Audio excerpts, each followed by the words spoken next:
right, good afternoon, everyone. We are going to go ahead and get started. First off, thank you for coming. We're pretty excited about this seminar. I'm going to go ahead and give an introduction about our team and why the seminar came to be.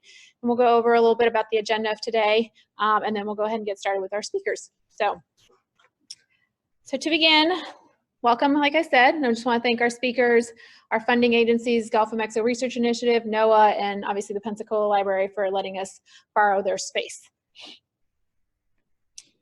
And so here's a quick look at our agenda. There'll be a total of 5 speakers today. We'll do, it'll be me and then the first 3 speakers, and then we'll take a break. We will be covering oil on the beaches and some chemistry about the oil and also some seafood safety.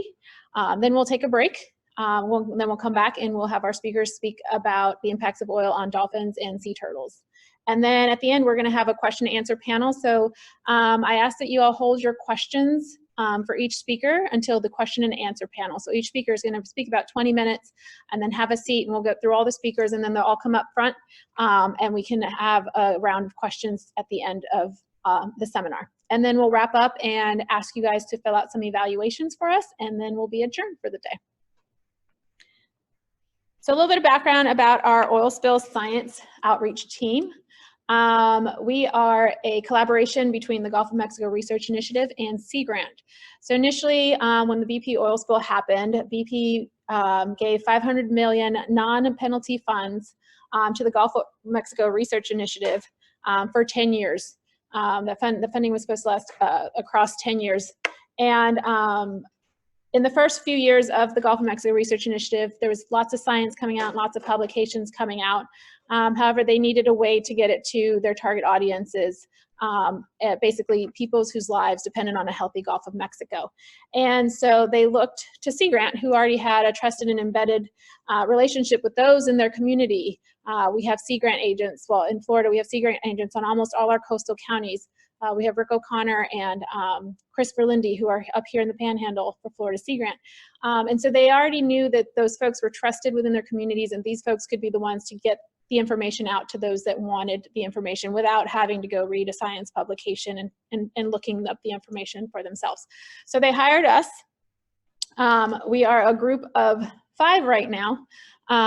We have a specialist in each Sea Grant office along the Gulf Coast. Steve Sempier up there is with Mississippi, Alabama. He's our regional coordinator. I am Monica Wilson. I'm with Florida Sea Grant, and I'm located in St. Petersburg, Florida. We have Missy Partika, who's in the back over there, and she's with Mississippi, Alabama Sea Grant as well. And we have Tara Skelton, who's our communicator up here. And then Emily Mung Douglas is with Louisiana Sea Grant. We did have a Texas representative, however, she has moved on to a different position, so we are now actively looking for a new team member to join us with Texas Sea Grant. So what do? We basically provide two-way exchange. We share peer-reviewed, published science with those that want to know more. We do this in numerous ways, science seminars like this one. We host workshops and have input sessions where we bring presenters and the experts to come and talk about some of the questions that are still being asked about the Deepwater Horizon or impacts of oil to different environments. And we continue through these seminars and the evaluations that we asked of you all, we continue to try identify needs and questions that the audience members still have. So basically, we do a two-way engagement. We take the audience input and then we respond to those needs.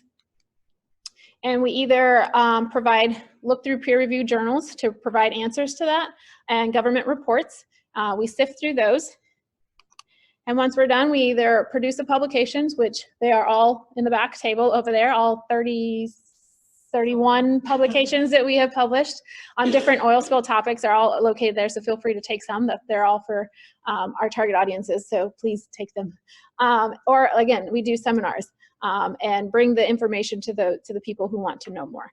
And at the end of the seminar, like I said, we will fill out evaluations and we will ask what questions you still have, and so we go back through that entire loop again. And so we've been doing this for almost 5 years now, providing our target audiences with more oil spill information. And like, oh, there it is. So this is the amount of publications and some of the stuff we've done in the past 5 years. We've had over 30 seminars all across the Gulf states and even outside the Gulf states. We've given over 50 individual talks. We've published 31 publications. 22 of those are 8-pagers. We've also even produced 1-pagers, which are simple front and back information that's pretty simple and easy to understand. And in the past year, we've published a top publication on birds. We updated our top 5 frequently asked questions about oil spills. And we also had one that on aerial and surface technology that's used to study oil spills. And still to come, we have a publication that speaks about HABs and oil and impacts to mangrove publication. And we're still working on a few more topics to make more publications on. So the purpose of today's seminar. So just to share how this got started, my local Sea Grant agent was at a seafood festival, and he had his Sea Grant table out, and people were still coming up to him and asking him some questions about the oil spill, and he was actually kind of surprised. I'd been coming up to Pensacola maybe once every year just to see how everything's going, and so he actually got in contact with me. He's like, people are still asking questions. Can we do something about it? So I decided to do something a little differently. Normally our seminars are based around a topic, whether that's impact of oil to mammals or impact of oil to birds. Where did the oil go? However, he was still getting a random amount of questions about the impacts to the Panhandle. So I changed it up and I said, well, let's do a seminar that has a regional theme.